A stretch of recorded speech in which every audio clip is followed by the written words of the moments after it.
Ça y est, on y est. Nous sommes des héros. C'est parti, suivez-moi les amis. Nous ne sommes pas, nous, de bronze, d'or ou d'argent. Nous sommes tous différents.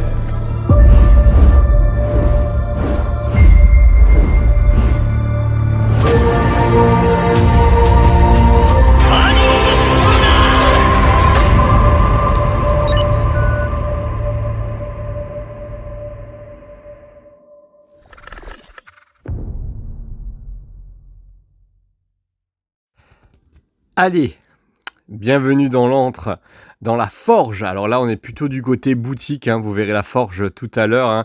Vous verrez l'atelier tout à l'heure, mais là, on est sur des bagues et on a vraiment une petite exposition qui est plutôt sympa. Je me suis mis en mode panoramique de façon à avoir un peu plus d'angle. Et vous voyez que depuis tout à l'heure, hein, j'ai vu du Hellraiser. Là, on a du Star Wars. On a des choses vraiment très très très sympa. Rien de mieux que de les voir en vrai, hein. On est bien d'accord, hein. Parce que là en vidéo, voilà, je suis un peu loin, il y a les vitrines, j'essaye de faire au mieux pour pas avoir les reflets, mais vous voyez, bon là voilà, on a du Marvel avec Loki, j'ai vu qu'il y avait une bague Thanos, une Spider-Man, elles sont toutes très très belles. Moi j'aime beaucoup, hein. J'aime beaucoup le rendu, hein. On a une Dark Vador aussi qui est plutôt sympa.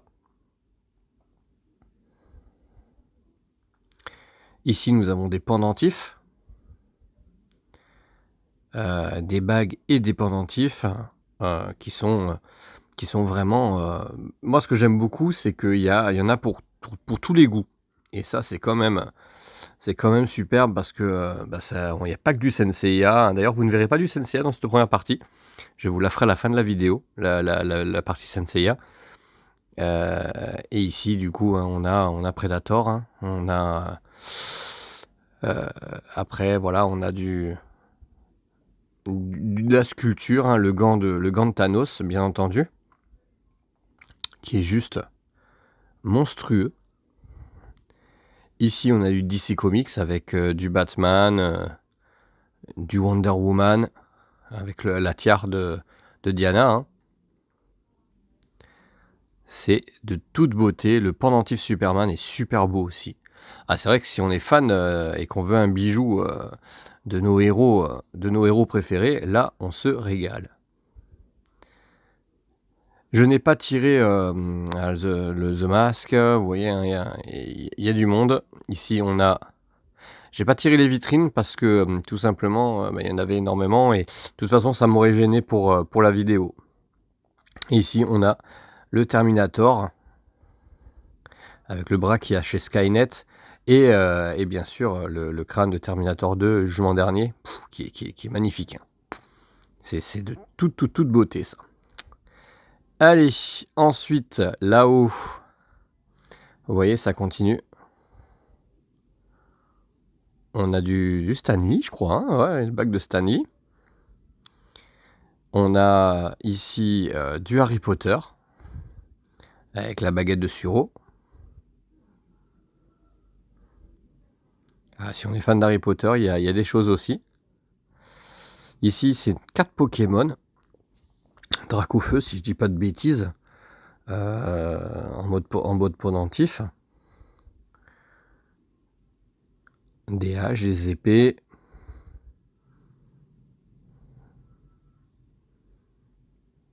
Voilà. Je passe vite parce que effectivement, l'idéal c'est de les voir en vrai. Et ici, on a le côté Alien. J'ai bien l'impression qu'ils aiment beaucoup Alien. Parce que, bon, moi, je suis plus Predator qu'Alien, hein, mais voilà. Ici, les montres, je vous les montrais tout à l'heure. Voilà, ici, de la sculpture. Parce qu'ils sont, bien sûr, hein, c'est des artistes avant tout, hein, donc voilà. Ici, le côté Alien, avec le doigt d'Alien, et du coup, alors ça, hop, le pendentif est très très beau. Goldorak, sculpture de Goldorak, c'est quand même drôlement joli tout ça. Les montres Goldo, donc les montres de Goldorak, qui sont particulièrement jolies aussi. Et ici, on a une Coupe du Monde revisitée, hein. Coupe du Monde avec un crâne, qui doit avoir une signification, hein, bien entendu. Donc, voilà. Et voilà, vous voyez, ça c'est vraiment la vitrine. Ils ont une belle vitrine où ils ont tout mis en valeur. Et là-haut, il y a des casques. Alors, comme me disait Max, c'est beaucoup de cadeaux qu'ils ont eu en fait des clients, notamment le casque des Gémeaux. Oui, je l'ai pris. Oui, j'ai essayé de le porter. Voilà, au moins ça c'est fait. C'est bon, la question est vite répondue. Le casque de Loki, j'aurais pu le porter celui-là aussi. Et voilà, maintenant on passe du coup à la journée, hein, pour moi. J'ai dû choisir ce que je voulais faire pendant toute cette journée. Donc quel bijou je voulais confectionner. Et j'ai décidé de faire la bague du Sagittaire. Oh, quelle surprise. Bon, je vous avoue que j'aurais bien voulu faire aussi un pendentif. Du dragon par exemple, ça m'aurait bien plu. Mais la journée étant ce qu'elle était, et vu que je parle beaucoup, et qu'on a beaucoup échangé, du coup on avait déjà pris du retard. Donc la bague du Sagittaire, c'était très bien pour le faire toute la journée. C'est top. Allez, on y va. On passe à la conception. J'espère que vous êtes prêts. Il y a toutes les étapes, ou presque. À noter que ici on a le moule. Le moule, on a mis de la cire, on a injecté de la cire à l'intérieur. Et vous allez avoir donc les étapes à partir de ce moment-là. Vous allez avoir quasiment le déroulé jusqu'à la conception du bijou final. Je voulais vraiment vous faire partager ça. Préparez-vous, la durée de la vidéo, hein, entre les interviews et ma journée que j'ai condensée, ça dure une petite heure. Vous pouvez la regarder en plusieurs fois avec grand plaisir. Mais c'est parti, allez, on passe du coup au démoulage. Allez, on y va. Donc on va nettoyer du coup cette bague, hein, pour pouvoir après la fondre. On n'y est pas encore. Vous verrez que je suis très mauvais en... On va s'éloigner un tout petit peu. Je suis très mauvais en bricolage. Je suis pas très doué de mes doigts, donc on va essayer de pas se couper, hein. Hop.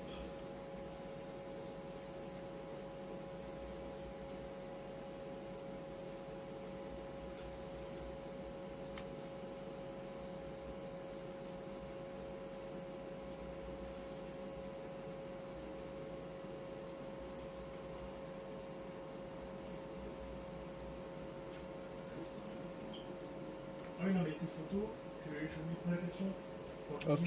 Donc on enlève le surplus, hein, bien sûr. Vous voyez, elle ressemble déjà à la bague, hein. Alors pour le moment, c'est pas encore à mon tour de doigt, hein, bien sûr, hein, puisque hop, voilà, il faut que je trouve juste le coup du scalpel.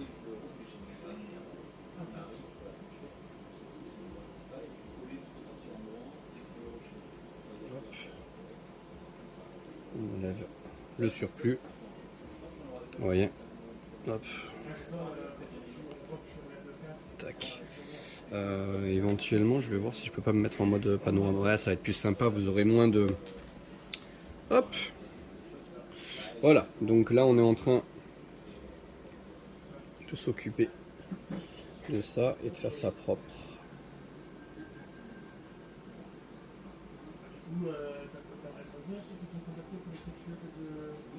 J'essaye de ne pas couper.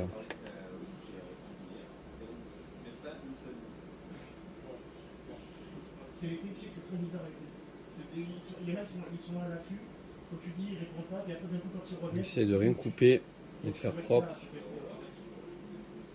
Puisque effectivement il faut que la base soit la plus belle possible, hein, le plus lisse possible. Et sans couper. Allez, on y va, on se retrouve pour la suite. Je vais me concentrer un peu. J'ai volé pour vous la formule du Galaxium. Chut, non, n'en parlez pas, ils ne savent pas que j'ai pris ça. C'est pas comme si c'était une énorme pancarte dans l'atelier. Allez, on y va. On passe à l'échange que j'ai eu avec Max pendant la conception du bijou. Régalez-vous parce que moi, je me suis régalé. Ouais, donc tout à l'heure tu me parlais justement de deux alliages que vous faites en fait, hein. Donc le premier c'est le Galaxium, c'est ça? C'est ça. Alors donc nous on fait, voilà, on propose normalement même que le Galaxium, qui est notre alliage, parce que à la base donc, je suis prothésiste de visage et c'était un alliage que j'utilisais justement pour mettre sous la peau des gens. Donc il est inoxydable, donc il ne change pas de couleur, donc il est hypoallergénique, donc la peau, il n'y a pas de problème en contact avec la peau, et surtout il est quasiment indestructible. Et de ce savoir-faire, en fait, nous on a développé le nôtre, qu'on a appelé le Galaxium, et normalement tous nos bijoux on ne fait que cet alliage-là, parce que justement on veut proposer un bijou, un artefact indestructible où tu peux faire ce que tu veux, et tu vois, j'en avais marre de ces bagues en argent où tu vis un peu et en fait dès que tu la tapes elle s'enfonce, dès que tu as l'anneau qui se déforme, enfin tu vois, ça c'est des choses que je ne supportais plus moi en bijouterie, donc c'est pour ça que j'ai décidé de partir sur cet alliage là. Voilà. Et après je me suis adapté parce qu'effectivement il y a des trucs comme les mystérieuses Cités d'or, les armures Senseiya, en particulier d'ailleurs les armures Senseiya parce que c'était notre première licence, où j'ai essayé de trouver une alternative pas forcément très chère, parce que les bagues en or on en avait fait quelques-unes, les armures d'or, mais du coup ça te fait une bague à 2000 €. Donc je te dis 2000 €, dont quasiment 1700 de matières premières. D'accord. C'est pas genre donc l'or, une grosse mise, avec une grosse valeur pour nous, tu vois. Et si quelqu'un te demande une bague en or, tu pourrais le faire? Ah oui, mais nous on a fait quasiment tous les chevaliers en or pour des gens. Ça nous est arrivé. Des Gémeaux, on en a fait quelques-uns. Même j'ai fait gagner une armure du Gémeaux, un casque du Gémeaux en or 18 carats il y a maintenant 4 ans. En fait j'avais caché, j'avais travaillé avec un escape sur un escape game dans le coin, qui nous avait fait une énigme qui s'appelait la quête d'Athéna, je crois. Et en fait tu avais 12 maisons avec 12 énigmes à résoudre. Et ça t'a mené à l'armure du Gémeaux. C'est génial ça. Ah ouais, grave, ça avait trop bien marché. On avait eu une petite commune de 2000 personnes qui jouaient. D'accord. Et j'avais caché une bague d'une valeur de 4000 € en or. Il fallait la trouver. Vous voulez jouer à Soprano, avant même Soprano, qui avait caché les fameuses étoiles dans la ville. Je sais pas si tu avais suivi ça. Il avait fait un truc comme ça, mais vous l'avez fait avant en fait. Ça. Nous, ça peut être 3-4 ans. Donc, super. La quête des Gémeaux, c'est la quête des Gémeaux, ça s'appelait. C'est la quête des Gémeaux. Ça existe toujours. Il y a toujours une page Facebook avec des gens. Et maintenant que ça a été trouvé, plus les gens n'ont plus osé. Ils ont mis combien de temps pour trouver du coup? C'est presque instantané. C'était assez ouf parce qu'on avait beaucoup travaillé sur les énigmes, mais en fait la dernière énigme, parce qu'on a mis 2 ans pour les faire, et en fait tous les 2 mois on sortait une nouvelle énigme avec une nouvelle maison. Il fallait des fois se déplacer à certains endroits et tout, et on avait des teams qui s'étaient créés de 10-15 personnes qui jouaient ensemble pour résoudre ça. Et donc du coup les cerveaux fusaient pas mal. Et là en fait c'est un mec en famille qui jouait avec, ils étaient 5, qui, je crois, la dernière maison quand on l'a posté, dans la nuit à 4h du matin, il était à l'endroit, il avait trouvé l'armure. Énorme. Vous l'avez bien caché quand même. En plus à la fin, ça finissait genre seul le pénitent peut le voir, donc il fallait se mettre à genoux et tout, tu vois, pour voir. D'accord. Vraiment, on est allé jusqu'au bout du délire. C'est génial, ça. C'était bien amusé. Et je suis content, c'était quelqu'un du coin, un magicien avec sa famille qui a trouvé ça. Super.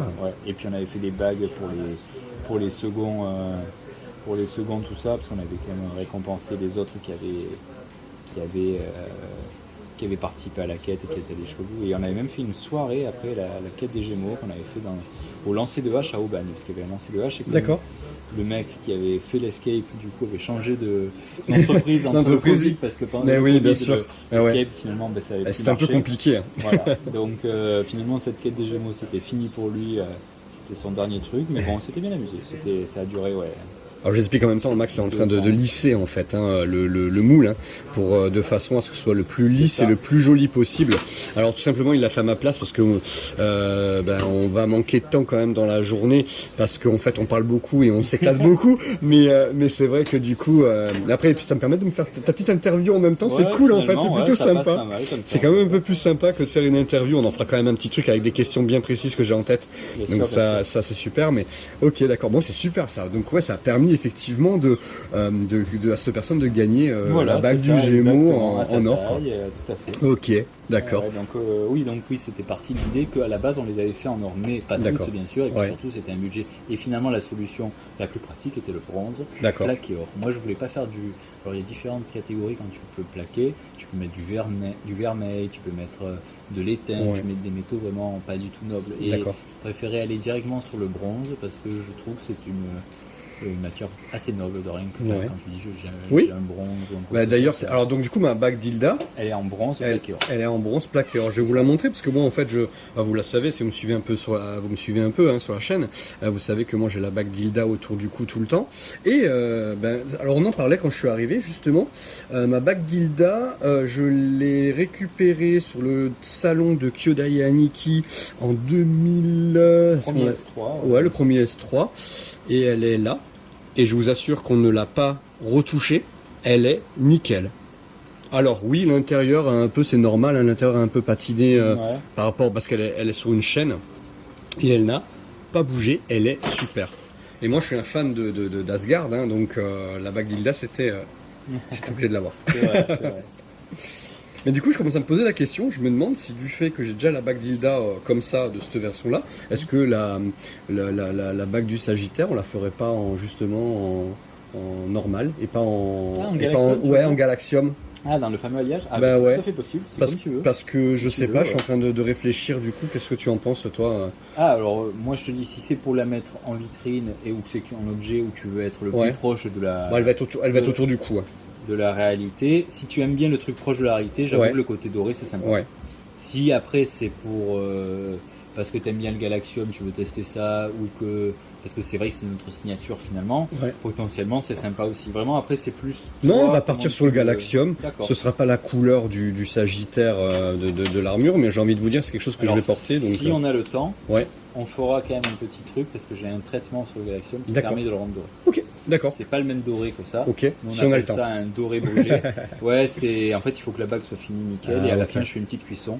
Et en Ok. fait en la faisant cuire à une certaine température pendant un certain Ouais. temps, en fait on arrive à la rendre dorée. Génial. Mais pas du. Bah, je vais te montrer d'ailleurs. Ouais. Je reviens, bouge pas.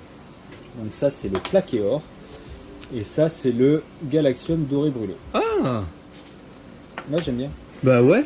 Ouais j'aime bien. Ça fait presque plus. Alors je vais essayer de vous Je suis montrer les d'accord deux. avec toi. Ça fait presque plus naturel. Ouais, ah mais c'est une couleur, bah, pour le coup qui est naturelle en plus. Alors, j'ai essayé de vous faire. Regardez. Ah mais on le voit en plus. Hein. Donc ça c'est le côté. Dis-moi si j'ai une bêtise. Hein. C'est le côté brûlé, c'est ça que tu me disais Ouais, c'est celle-là. ça, on l'a fait Et cuire, celle-ci ça fait c'est le plaqué or. C'est ça. Et ben bon, on peut pas très bien voir. Si vous le voyez. Vous voyez la différence de couleur. Et ben on va essayer de partir là-dessus. Ça peut être sympa. Ah, cool. Elle est pas mal celle du lion. Hein. Regardez comme elle est sympa. Alors j'ai pas vu la Vierge là-bas. Je regarderai elle y est, hein, mais j'ai pas. Ouais, après le casque de la Vierge c'est pas le plus emblématique. Et c'est pas le plus facile à faire peut-être aussi Bah, parce surtout, que il y a des petites ouais. antennes comme ça, donc du coup forcément elles ont été réduites, donc Eh oui. sans ça en fait. Et ouais. Et oui parce que pour les bagues le plus compliqué comme on en parlait tout à l'heure en off, mais c'est le fait quand même pour le cancer où il y a les pointes, il faut que ce soit quand même portable. Ouais c'est ça, et à la fois des fois ils sont, comme par exemple à la Toei, ils nous ont fait faire des trucs, par exemple le scorpion il fallait que je le vende avec la chaîne. D'accord. Donc j'ai une bague en fait, donc moi je le vends, Ouais. mais si tu veux je l'installe pas sur la bague, je le mets dans un cochon et le client voit s'il a envie de l'installer. Donc lui tu es ou obligé pas. de mettre la chaîne avec. Mais oui, ils ont voulu me faire valider. Donc la le queue du scorpion, c'est ça? Exactement, donc en fait tu as le scorpion avec une petite chaîne et la pointe au bout. Bon. Ok. C'est à porter, personne ne met ça. Donc ça, qui c'est qui était obligé à faire ça? C'était à l'époque quand on avait validé avec la toile. Ah ok. Ils voulaient avoir La toile, il queue voulait sur absolument les- qu'il y ait la queue du scorpion. quoi. Voilà, c'est ça. Ok, d'accord. Donc à l'époque on avait fait ça. Bon, bah écoutez, ça c'est. Mais tu ouais. vois, c'est pareil, ça a beaucoup évolué à une époque. Ouais. Les validations, enfin, je me rappelle, on avait fait 12 échanges avec le Japon où tu envoies 12 fois la bague pour un modèle pour faire une validation. Tout ça, là, les montres, par exemple, tu vois, c'était beaucoup plus simple. Tu vois, des fois, je pense que ça dépend des gens qu'il y a derrière, ça dépend de ce Et qu'ils puis ont ils doivent, poussé le projet. ils doivent voilà. aussi simplifier ils se rendent bien compte qu'il faut qu'ils simplifient aussi peut-être les process aussi. Voilà. Après, je pense qu'il y a quand même des licences qui sont plus difficiles à gérer que d'autres parce que je sais que Senseiya, mine de rien. Tout dépend en fait de ouais. qui tu vas tomber derrière. C'est Si ça. t'as envie d'un mec qui a envie d'embêter, si t'as envie d'un mec Ouais. qui te fait confiance, qui a compris qu'on était passionné, tu vois, comment ça s'appelle, pour Goldorak, on a quasiment les euros au retour sur les D'accord. trucs. Enfin, je veux dire, on fait les trucs, c'est génial. Ok, parti, c'est bien. Allez. Voilà, les montres pour le coup, Senseiya, ça s'est passé aussi comme ça là, sur Ouais. les dernières, sur la Pegasus. Mais je pense qu'ils se sont un peu assouplis aussi. Hein. Oui, c'est pour ça. Ils Je sont un pense peu qu'ils sont assouplis. obligés de... Et par contre, tu m'as parlé tout à l'heure d'un pendentif de The Witcher. Moi, j'aime beaucoup Ouais. The Witcher, du coup. Et ça, au niveau de pouvoir refaire le pendentif et tout ça, ça va, c'est pas de souci. Alors là, pour le coup, c'est un cas spécial puisque c'est pas quelque chose où on a réussi à avoir. C'est des projets, je sais pas, c'est ça. Ouais, c'est des projets. Ça, ouais. Donc non, on n'a pas réussi à avoir potentiellement du répondant. Donc nous on le propose et en fait si un jour on a un contact, pourquoi pas, ce serait sympa de le rendre officiel. Après là c'est plus une création originale. D'accord, ok. Et tu vois par exemple pour Ankama, c'était parce que moi je suis plutôt du genre à fait et après voir ce que ça ramène derrière, parce que du coup les gens comprennent aussi notre société. Tu vois par exemple Ankama, j'avais fait donc c'est eux qui ont la licence Wakfu, on avait fait Rubilax à l'époque. Et c'est eux qui sont venus me voir et vous n'avez pas le droit de faire Rubilax.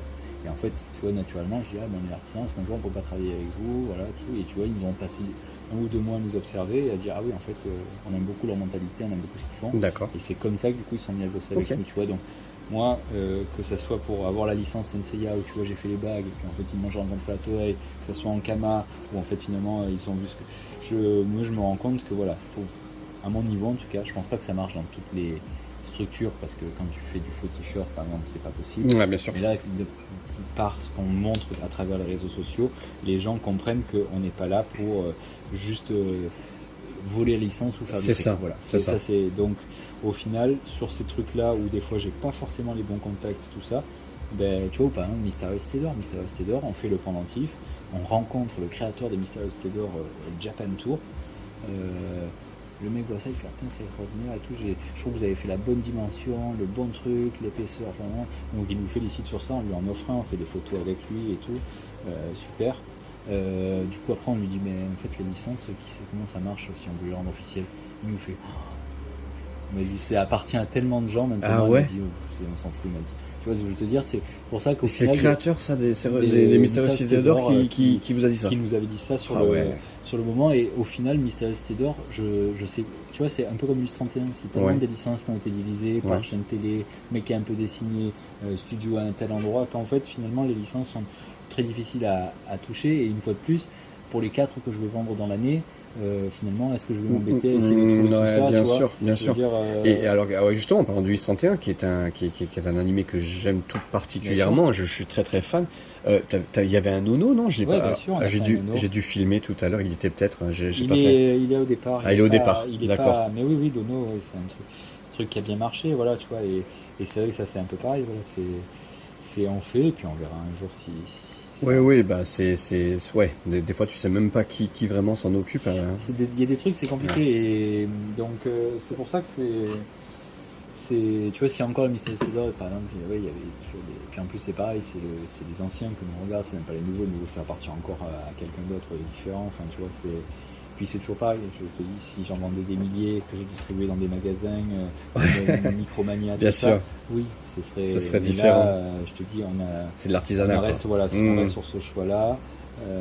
Il faut que vous restiez absolument sur ce choix-là, je pense, parce que c'est votre identité. Oui, complètement. On discute depuis ce matin, et puis je me rends bien compte que vous êtes des gens passionnés avant tout, et il faut vous rester dans ce truc-là, c'est certain, parce que déjà, votre travail restera unique. Chaque pendentif ou chaque bague, même s'il y a un moule, pour moi, je trouve que je le vois depuis tout à l'heure, la conception, et c'est pour ça que c'était intéressant de vous le montrer. C'est super intéressant. C'est super intéressant. Et mine de rien, c'est pas on sort le moule et on le met à la forge. Bien sûr, il faut quand même retravailler le moule derrière. Donc même si la base est la même, c'est quand même pour moi tout est un peu différent. Ah oui, carrément, on est toujours sur la pièce unique, malgré tout, la tienne, quand on la verra par rapport aux autres, tu verras des petites d'ailleurs. Et là, on va aller faire le plâtre à côté pour pouvoir la mettre au four. Ah, maintenant on va faire le plâtre. Allez, c'est parti. C'est un peu comme Donc là, on va faire ce que tu dis, on va plâtrer, c'est ça? C'est ça. Donc le but, c'est de quoi, en fait, donc là, on va faire de la technique de la cire perdue, ça s'appelle. D'accord. Et donc le truc, c'est qu'on va mettre du plâtre. Ok. Le plâtre va durcir. Et après, on va mettre ça dans le four à 900 degrés. Et là, la cire va disparaître, mais le plâtre va garder la forme exacte. La forme. Et derrière, on va pouvoir mettre l'alliage. Je coulerai le métal dans le plâtre. Ok. Donc vous voyez, c'est quand même du travail. Parce qu'il y a le moule, faire le plâtre, hein, donc le moule en plâtre, pour pouvoir couler derrière. Allez, on y va, on continue. Il est gentil Max, il prend même le temps de le faire tranquillement pour que je puisse filmer. Donc là on plâtre du coup, hein. C'est ça. C'est parti. Donc tu m'expliquais que ce plâtre là, c'est un plâtre spécial puisqu'il faut qu'il puisse supporter 2000 degrés, c'est ça tu m'as dit? Quasiment, ouais. Quasiment 2000 degrés. Et du métal qui va être injecté à l'intérieur à plus de 300 km/h. Donc, Super, allez, on va voir ça après. hop là. La cire qu'on avait à l'intérieur a complètement disparu. On a juste les trous qui sont prêts pour être. Donc là, on va le mettre là-bas. Hop là. Hop, je suis. Et là, ça y est, on y est. On va pouvoir. Donc là. Ok. Voilà, on reste là. Alors tu peux m'attendre ici parce que je vais chercher le métal. Je t'attends là. Je me cale sur le côté du coup. Non, là c'est parfait. Non, c'est bon, je reste là. Ici, à moins que tu veuilles couler le métal. Non, c'est bon. J'ai envie de couler le métal, mais si tu non, veux je te laisse faire. métal, ben, dans le sens où je t'aide. Ouais. Chalumeau, tu vois, je vais pas te le lâcher comme un sauvage, mais du coup, attends juste, je te dois allez, ça va. les lunettes parce que quand même là où. D'ailleurs, tu verras, si tu n'avais pas les lunettes, tu ne pourrais pas regarder à cet endroit là. D'accord. On va pas l'appareil. Et par contre, si toi tu regardes, tu vois bien le truc, tu vois. Ah ouais. Tu vois. Bon là, ça y est, on est en train de.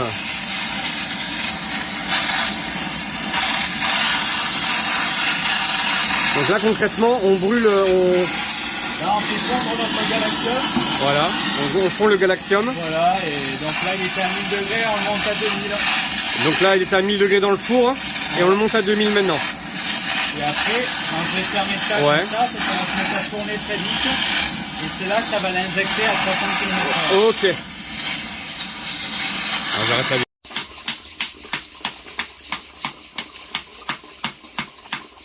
Bon, alors là, je suis en train de désensabler. Je vous ai juste enlevé le son parce que c'était déjà, enfin, dans la forge, il y a du bruit, etc. Hein, dans l'atelier, c'est compliqué.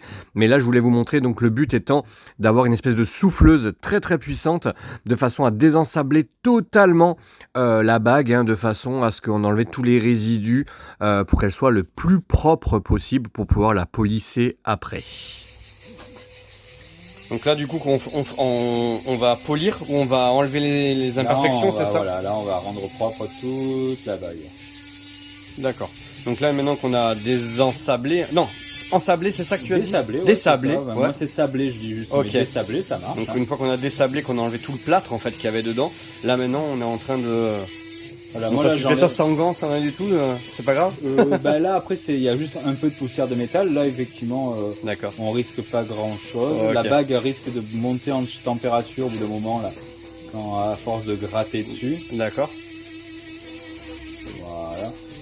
Et donc là, tu fais quoi? Tu enlèves vraiment tout ce qui est pour lisser au maximum. J'ai enlevé la tige, l'arrivée de métal qui était d'accord. ici. Donc maintenant, moi, ce que je te propose de faire, c'est qu'avec ce genre de fraise, tu vois, tu me...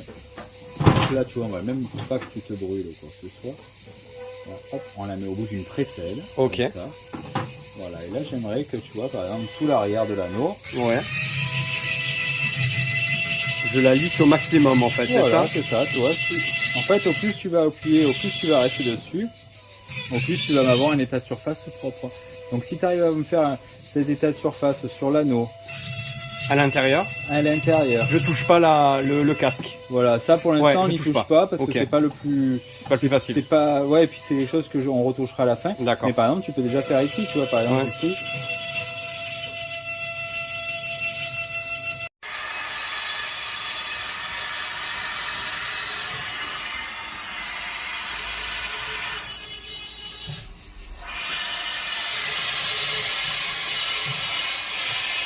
Bon là Max, tu fais quoi alors?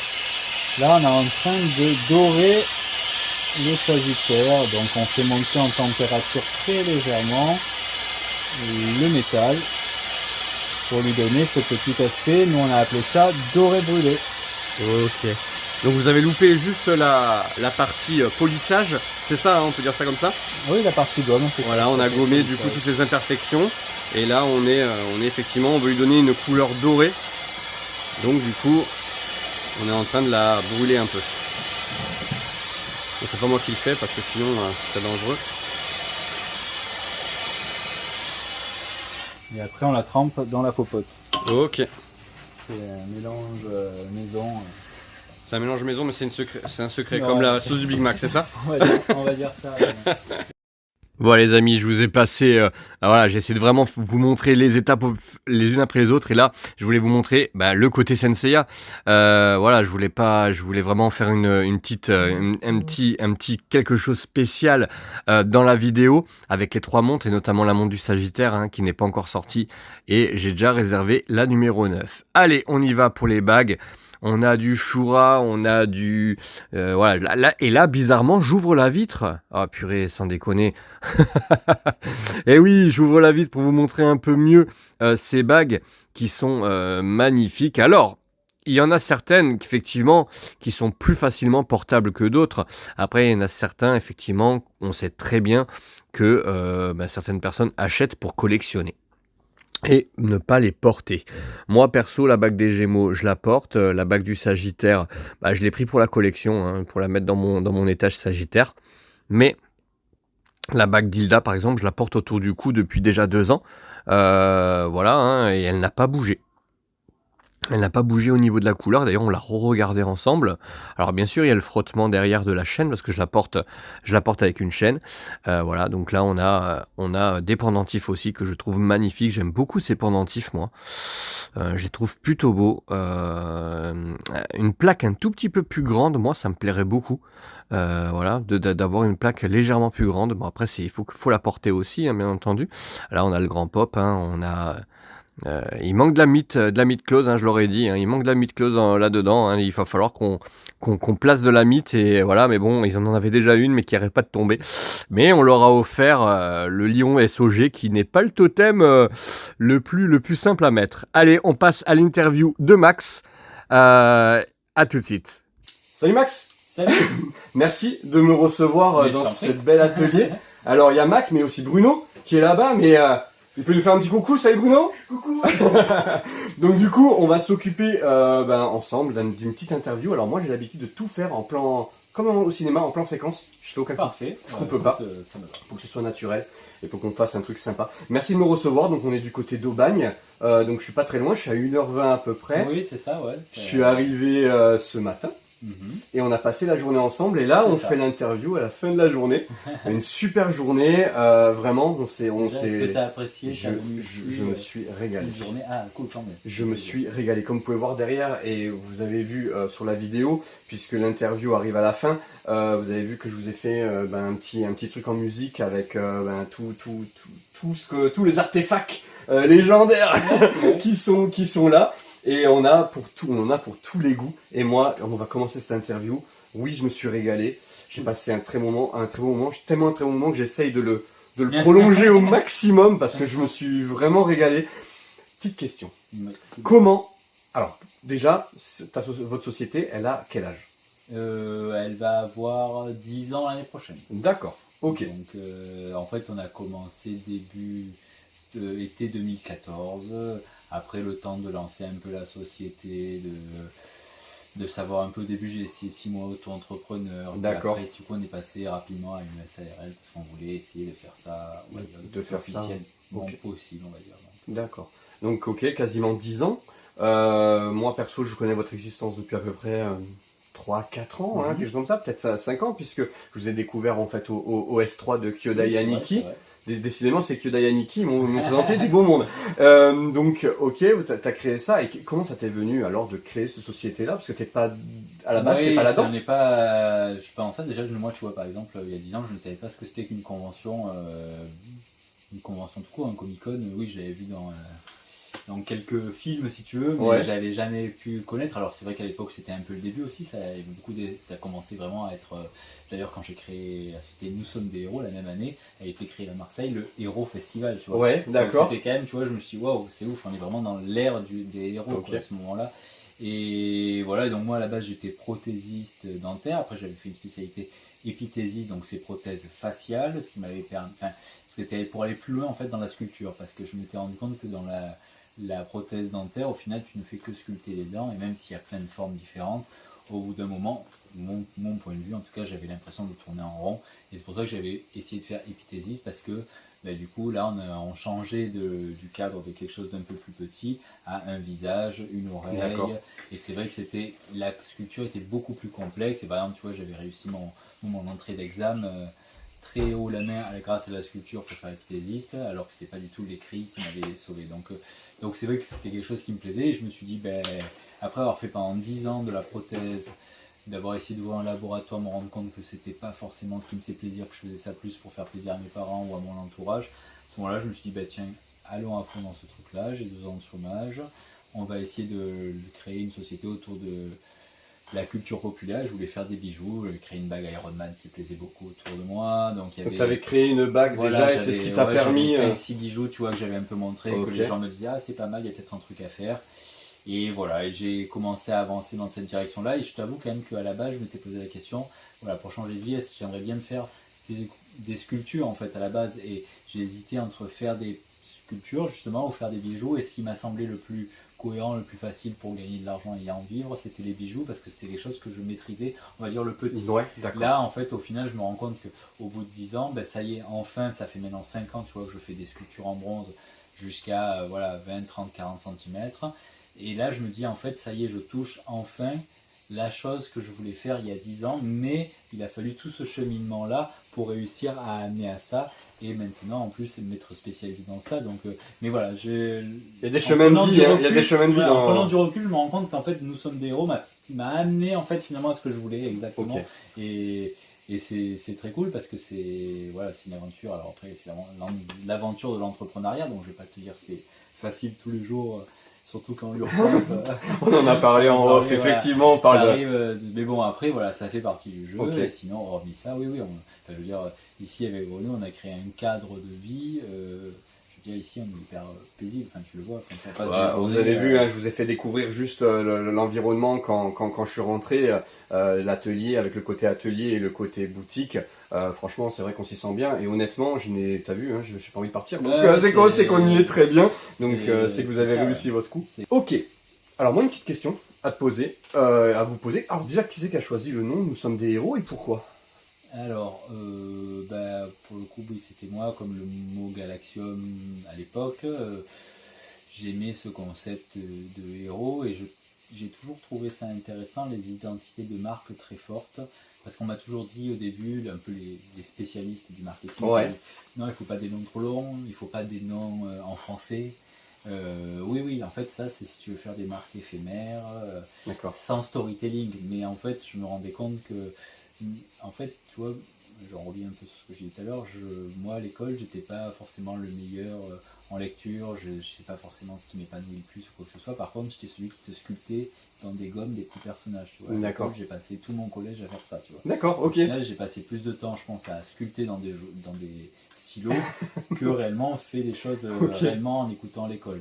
Et voilà, mon super pouvoir, c'est ça, en fait, tu vois. Et en fait, d'où le concept d'artefact, c'est qu'en fait, tu as un objet qui, on va dire, révèle ton pouvoir, ou en tout cas qui te pousse à avancer, parce que des fois, la vie, c'est plus ou moins des difficultés. Et que moi, j'ai toujours trouvé ça intéressant, le concept d'objet. Tu vois, comme dans Gladiator, tu vois, il a ses petits totems avec sa famille. Voilà, c'est vraiment ce concept-là que j'ai toujours énormément aimé, que j'ai tiré un peu de Diablo 2, que ce jeu m'avait beaucoup marqué avec des objets couleur or légendaire que tu trouvais par terre. Enfin, c'était vraiment côté objet légendaire. L'objet, le sculpte de l'objet, t'as toujours l'avoir de quelque chose de usé, qui a vécu déjà, qui traverse le temps, parce que nos bijoux, tu vois, je te parlais tout à l'heure de notre alliage, mais je veux dire, à part quelqu'un qui a envie de détruire l'objet, et donc le met sous une presse ou quoi que ce soit, cet objet-là, je pourrais presque te le garantir 10 000 ans, parce qu'en fait, avant qu'il fonde à 10 000 degrés, même s'il tombe dans un volcan, le volcan, la lave, elle est à 1000 degrés, donc tu vois, l'objet en lui-même ne fond pas, tu vois, je trouve ça intéressant d'être allé dans cette direction-là, parce qu'on est vraiment sur l'objet qui va durer des années. C'est ce que tu m'expliquais, c'est à partir de 2000 degrés qu'en fait, c'est ça. Ils font à 2000 degrés. Donc vraiment, pour le détruire, il faut vraiment, pour qu'il disparaisse, il faut vraiment le détruire. Quand on fabrique des objets, souvent je m'amuse à imaginer quelqu'un qui retrouverait ça dans 2-3 000 ans, ça serait rigolo. Bah ouais, carrément. Alors vous avez vu qu'on s'est retrouvé sur le site de Fred et Jamy en 2 secondes là, vous avez vu?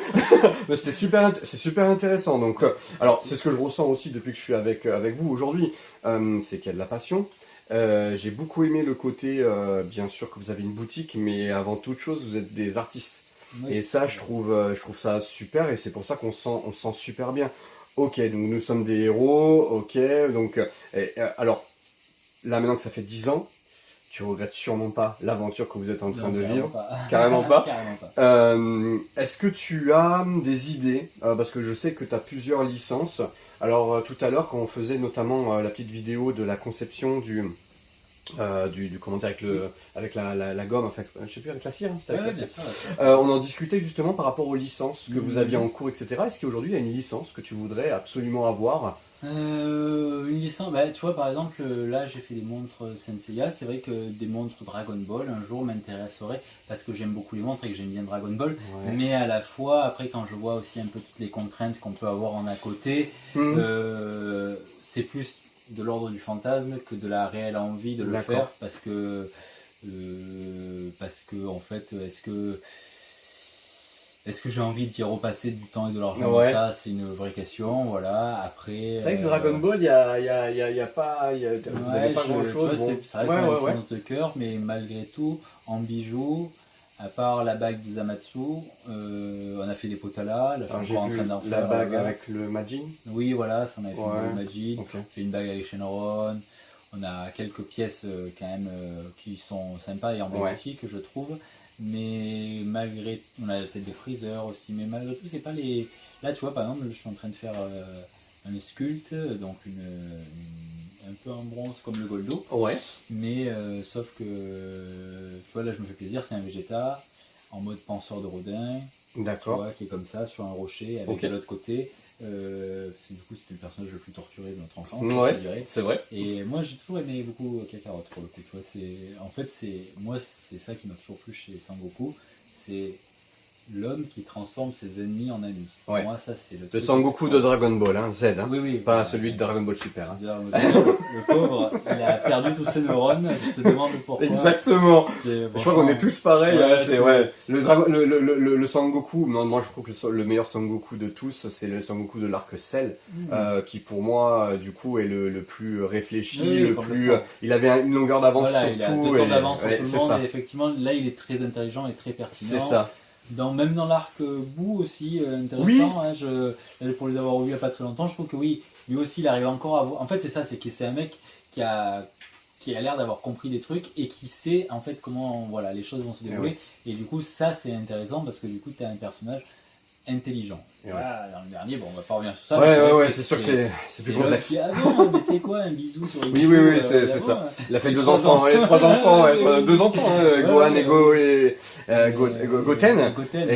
et puis il a pas fait de bisous à Chichi, quoi. Enfin, tout va bien.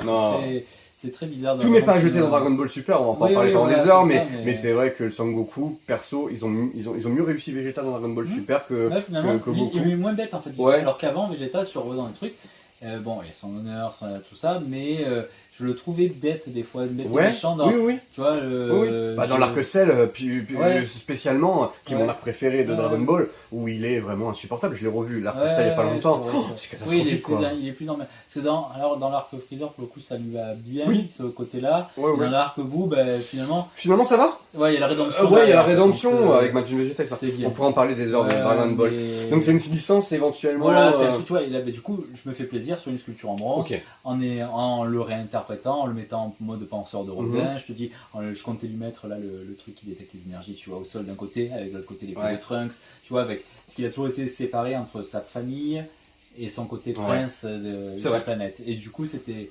Voilà, là je me fais plaisir sur ça, et ça c'est des trucs qui me rendent particulièrement heureux et épanoui, tu vois, sur ce truc là. Donc finalement là j'ai pas forcément besoin de licence parce que c'est une œuvre d'art, donc là je m'amuse sur ça. Tu vois, est-ce que j'ai vraiment besoin d'une licence pour me faire plaisir? Oui, tu vois, non, tu vois, c'est pour ça, parce que même si on travaille sur potentiellement une nouvelle montre, malgré tout, même si les montres c'est super, les gens avec qui on bosse ou quoi que ce soit, mais après c'est pas moi qui la fabrique non plus, tu vois. Là quand j'ai fabriqué un bronze, enfin tu y mets une partie de toi, enfin tu vois, j'ai beaucoup bossé avec un Twitcher qui s'appelle Bob le Gob, du sud de la France, que l'on apprécie beaucoup sur Regardot, je te le dis. Et tu vois, on a souvent eu cette discussion parce que lui, c'est un homme qui a 50 ans, qui a toujours rêvé de fabriquer des statues en bronze, tu vois, donc il est très bon en sculpte, il a une chaîne où il fait de la peinture, tout ça, donc très intéressant.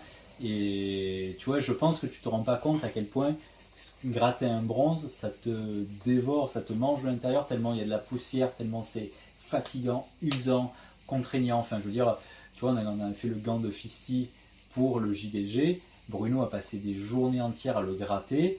Il était vert le soir. Enfin, tu as le corps qui est marqué et usé par ce travail-là.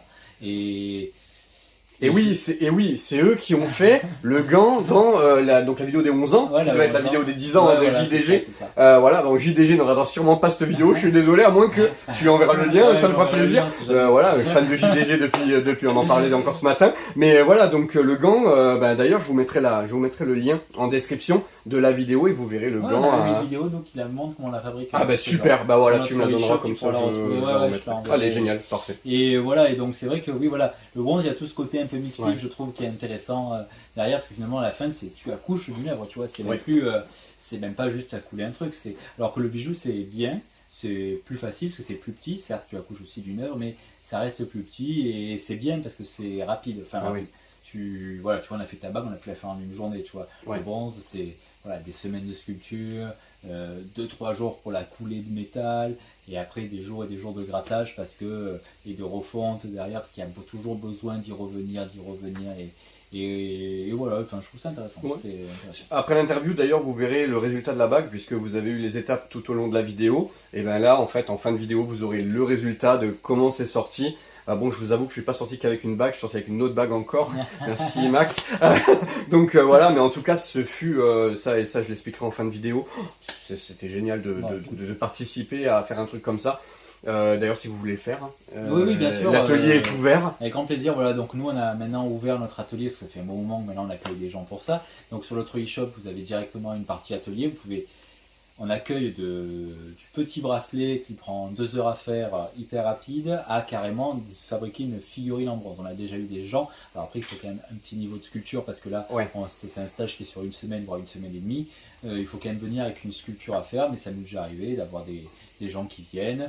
On amène la sculpture, nous on leur apprend à fabriquer un moule. Une fois qu'on a fabriqué le moule, on a reduplique en cire et après on la transforme en métal. Et du coup ça nous arrive, bon là c'est des prix plus élevés bien évidemment. Mais vous vous rendez compte, une statue de moi chez vous? C'est génial, c'est possible. Ah bah voilà. Tu te scannes, tu t'imprimes en 3D, tu nous l'envoies en métal. Non, on va pas faire ça.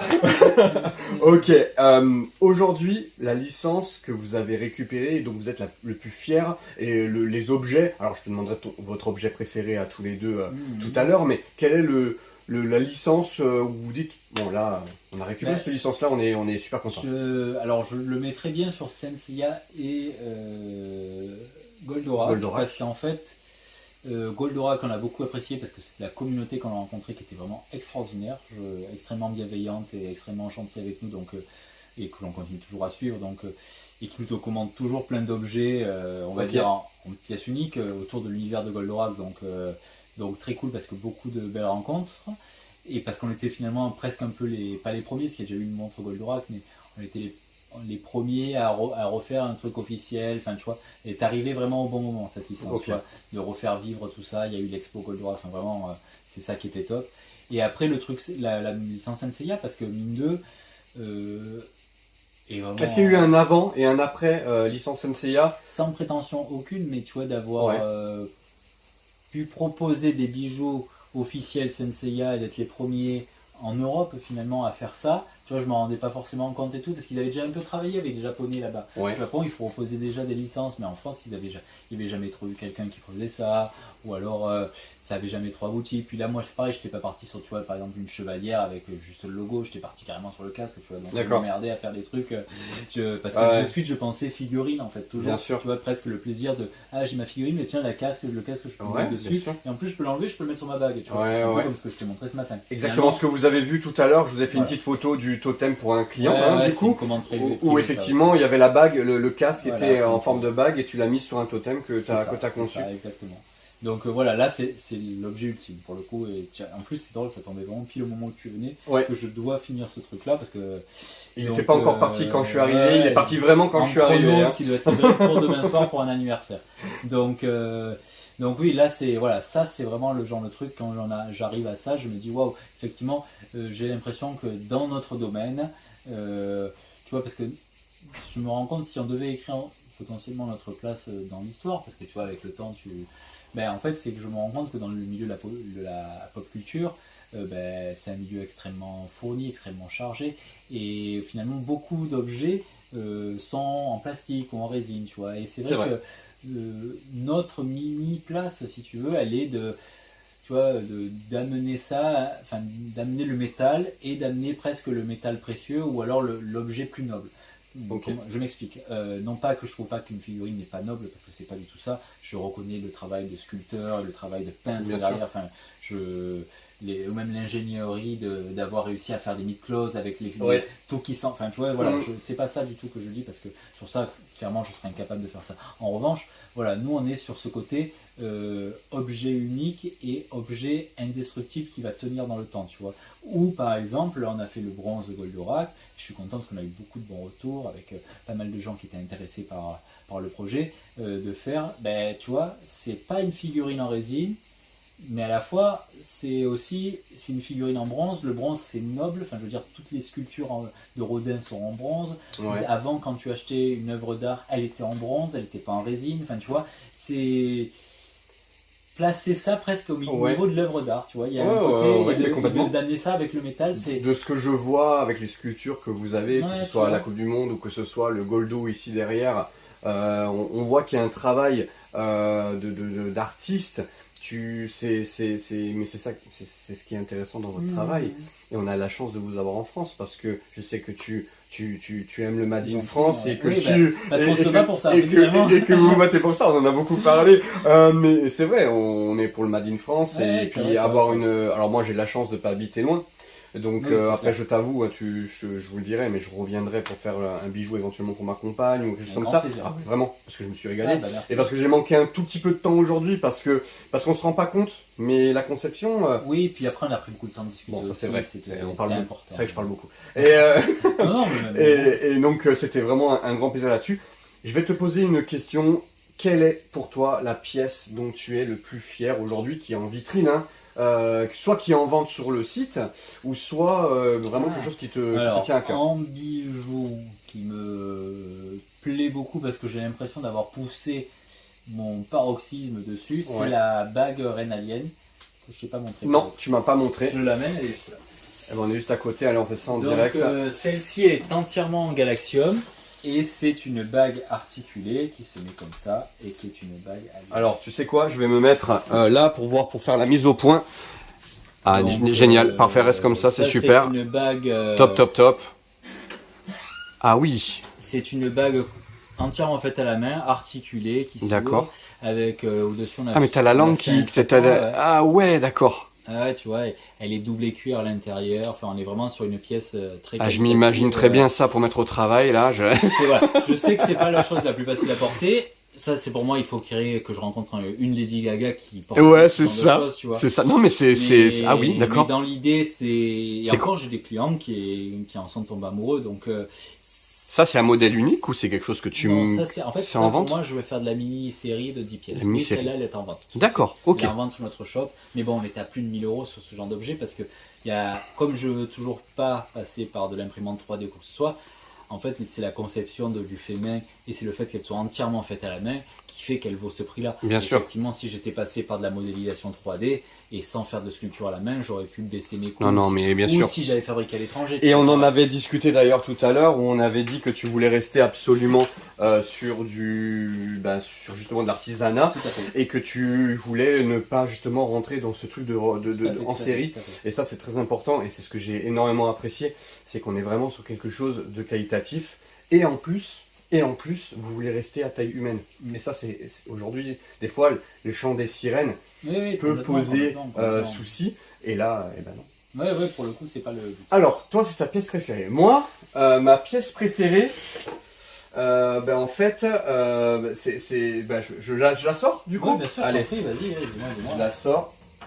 Moi, c'est celui-ci. Parce que je suis un grand fan de Jim Carrey. Et je sais pas si on le voit bien sur la caméra. Hop. Et on a même une assistante. Non, on a stagiaire de Max et de Bruno qui nous donne un petit coup de main pour le cadrage. Merci beaucoup, Luan. Et du coup, moi, c'est le masque. Je suis un grand fan de Jim Carrey. Et en fait, The Mask, pour moi, c'est le film pas de ma jeunesse, parce que il est sorti en 94. J'avais 12 ans, si. Mon film de l'adolescence. Et du coup, il y a un petit pendentif avec le masque. Je vous avoue que j'ai failli partir avec, mais j'ai préféré prendre la bague des Gémeaux que je vais vous montrer en fin de vidéo. Mais lui, c'est mon petit coup de cœur. Ouais, t'as vu la couleur, elle ressort bien. Ah, mais carrément.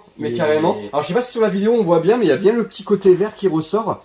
Et on a poli à certains endroits, parce qu'on sait que le masque, il y a des endroits où il est un peu poli. Enfin, on s'était embêté. Après, voilà, c'est comme on est un peu passionné, c'est vrai qu'on aime bien essayer d'aller loin dans le détail. Et après, quand on le peut, en tout cas, parce qu'il y a des fois, on n'y arrive pas forcément. Donc, c'est pas la pièce la plus grosse. Oui, je comprends, je vois ce que tu veux dire. Mais c'est la pièce que. En fait, je me suis dit tout à l'heure, quelle est la pièce avec laquelle je pourrais vraiment repartir. Alors, il y a la bague des Gémeaux que j'ai trouvé magnifique et qui fait un peu chevalière, comme vous verrez en fin de vidéo, elle était plutôt pas mal.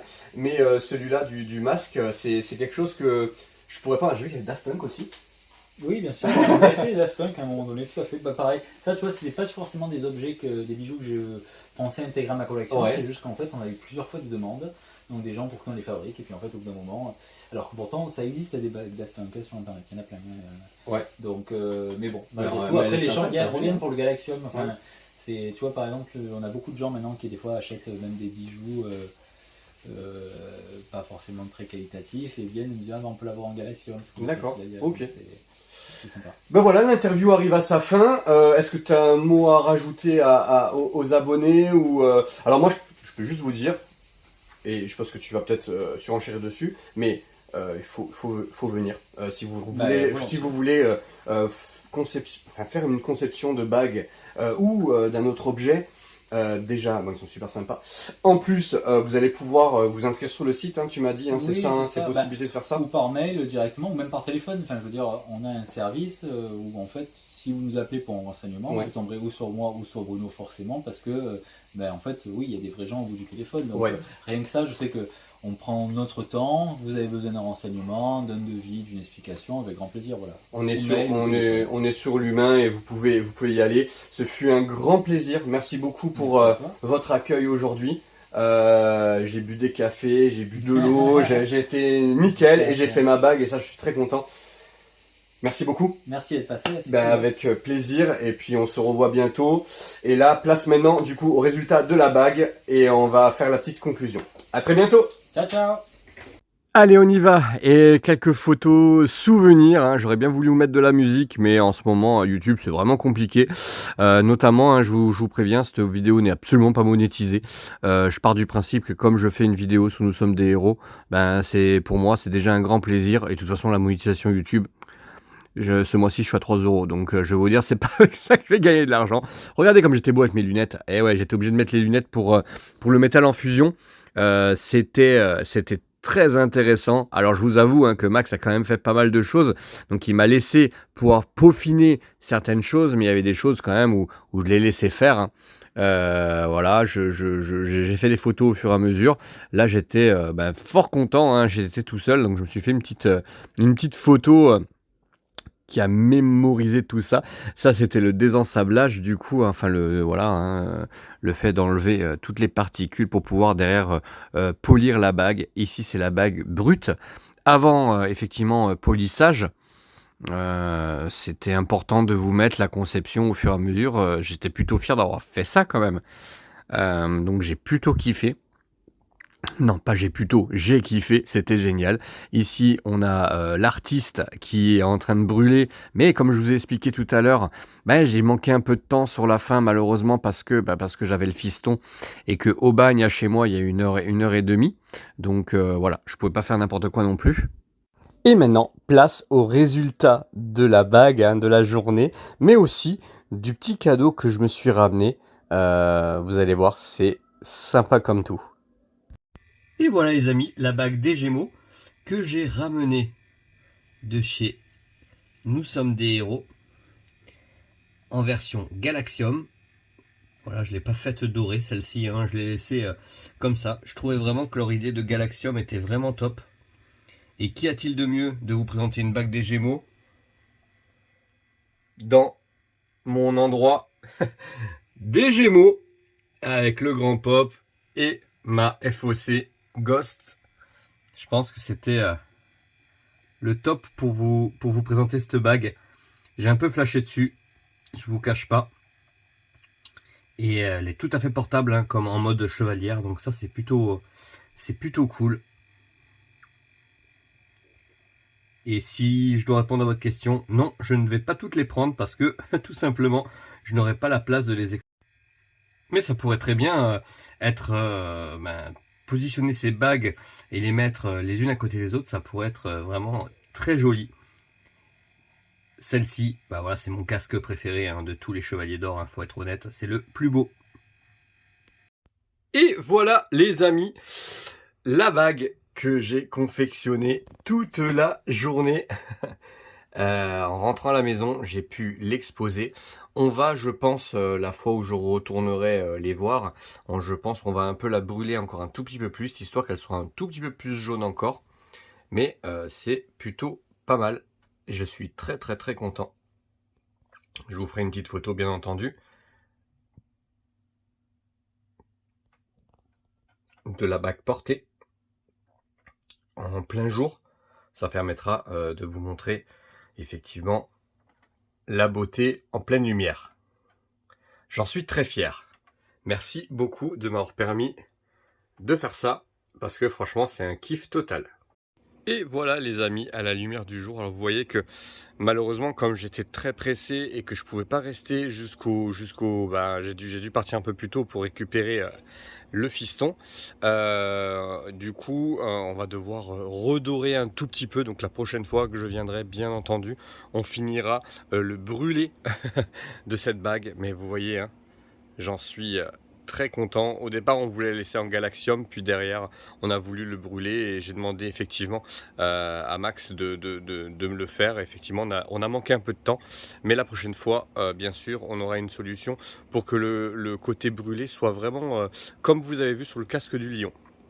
Voilà les amis, je vous dis à très bientôt. J'espère que ce petit reportage et cette petite interview et cette journée en immersion vous a plu. En tout cas, moi, je me suis régalé. Et n'hésitez pas à aller faire un tour sur leur site, de voir un peu ce qu'ils font, ce qu'ils proposent. Et vous allez de toute façon bénéficier, et oui, si vous êtes resté jusqu'à la fin de la vidéo, vous allez bénéficier d'un code qui va vous permettre d'avoir une réduction sur la boutique. Voilà, Aiolos Devi 5. Je mets le petit code juste à côté et vous allez pouvoir sur une commande bénéficier de 5% de réduction grâce à cette vidéo. Et oui les amis, je vous ai dit, hein, à chaque fois j'essaie de vous trouver des petites astuces et cette boutique le mérite. J'espère que ça vous plaît et je vous dis à très bientôt. C'était Aiolos Devi et encore merci à Nous sommes des héros. だがその時アイオロスはまだ息絶えてはいなかったのだ。すべてお前に叩きつけてやる。